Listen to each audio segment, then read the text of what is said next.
Hi, also, I'm just here with Alan Ritchie. He's just passed his stage 3 with a great score of 88%. He did stage 2 with me as well, where he got one mark, one grade 2. One grade 2. That was on cockpit. It was kind of half my fault for not going through it that thoroughly enough, right? So I'll take the hand up for that. So Alan, just people who are trying to get onto this and become an instructor and qualify. You've been in hospitality 30 years? 25 years, yeah. 25 years. You decided it was time for a change. Yep. You went onto our website, you had seen online my work, and then you decided to contact us for your stage 1, the actual information. How did you think that information went forward to you, and was it simple? Yeah, as soon as I got all the links and where to go and read up on the stuff, everything was fairly easy enough then to follow the pathway through. Yeah, and the PDFs I sent to you and the documentation that was all complete, you sent it off by registered post. You got your theory test and passed that, right? There's a good bit in that, isn't there? The theory. You really need to have your stuff done. You do. You need to go through it, and you need to put the hours in reading the questions and answering them and going over and over and over. Yeah. You see the books and the PDFs and the booklets I sent you. I believe you've got to go through them 2 or 3 times completely, over and over, because it once doesn't settle. No. You know, you got to keep going. And then the mock tests and the mock theory test site, right? So that was great. So you got the eligibility, booked in, passed that, and then we went on to stage 2. Now that was a different kettle of fish altogether, was because you were driving an electric vehicle. How long had you been driving that for? The automatic. I've been driving it for about 4 years now. 4 years, and then we tried to change over to a manual. And we decided to change over to manual because it was very big. Yeah.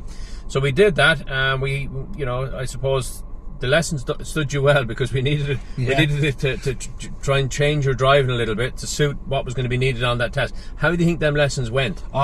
Without fail, needed them. You know, I wouldn't have passed the stage 2 if I didn't have the lessons with yourself.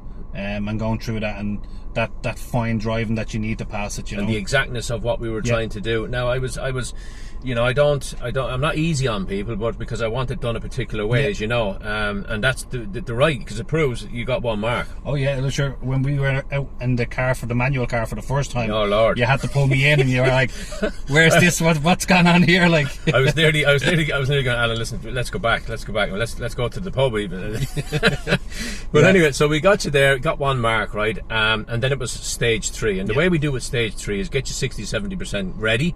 Then when we get the date, we finished off. We did all the lessons when the exam was. So now the content that I have, right, that went forward to you, all the videos that I have on all of the different scenarios, the paperwork, did you find them helpful in the stage 3? Which of the stages did you find most challenging? I think it was it would have been stage 3 without your help. 100%. The videos, the way you demonstrated everything with us on our lessons, was exactly the way it went on the day. And every time we were sitting, it was like, this is what it is, this is what it is. And sometimes you say to yourself, and I'll probably go this way, but it was exactly the way you said it. And if I hadn't listened to you and done exactly what you said, I probably would have failed if I didn't do it. Yeah, and see, what I like to do is give it to you in a practical, simple, step-by-step way, that when you do that naturally follows on that you're going to get them marks on the marking sheet. You do this, you're going to get them marks, right? So we had it measured, but also having the full run through of how he's going to speak to you in the office, what he's going to do when you get to the car, what you have to do when you get to the car, was kind of simplified. And we did it again. What did you do for stage 3? Was it moving and stopping or turnabout? On stage 3, I did the turnabout, and then the second phase I did junctions. Junctions, right? Okay. And he gave you the scenario, but we had done that time and time again until that you were properly rehearsed. And about a week out from the test, I knew this lad has this nailed. So for anybody again thinking about where to train, what would you explain to them, and where would you explain to them to go? 100%. Anybody that wants to get into this industry, it definitely, yourself, Kevin, in National Driving School, couldn't have done any more for me anyway, to get me through the stages. I definitely wouldn't have done it on my own, if I hadn't have. But certainly National Driving School to get, if you want to be an authorised driving instructor. Yeah, so look, I want to congratulate you again. Congratulations. Welcome to the team, National Driving School. And now it's about onboarding you. Post-training qualifications coming up now soon. We'll get them ready. And good luck in the career, and we'll see you on the road. Yeah, thanks very much. All right.